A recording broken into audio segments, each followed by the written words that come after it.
Remember back in 2017, when Mr. Miles Guo was about to drop the bombs on CCP's top government officials' crimes against humanity, on Voice of America, which is owned by the US government and funded by the taxpayer dollars. I mean, CCP applied pressure and the VOA abruptly cut off Mr. Miles Guo's live interview on air. And because if you imagine this country's mainstream media have already been bought out by the CCP because of the money, then what about the Voice of America? And what about Hudson Institute? Ms. Miles Guo was supposedly to give a speech back in 2017 at Hudson Institute. He was going to show an exclusive document personally signed by the CCP president, Xi Jinping. It's known as the 13579 plan.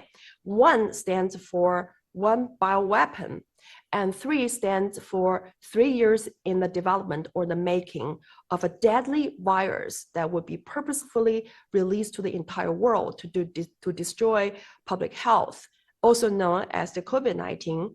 And 5, meaning that this deadly virus will be in effect for 5 years, dragging down 7 countries. That's what 7 stand for. That is the 5 country plus India and Japan, and 9 months coming up with a vaccine to further deteriorate the public health and world economy within 9 months. So he was planning to give this document to the US government agencies and expose the CCP's plan to take down America. Right. But Hudson Institute canceled that speech.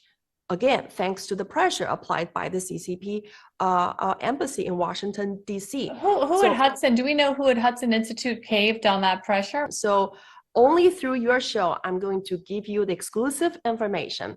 Okay. The cancellation and abrupt shutdown of Miles Guo's live interview on Voice of America is also about money. Remember, the head of the Voice of America, Amanda Bennett, her husband is John Granham.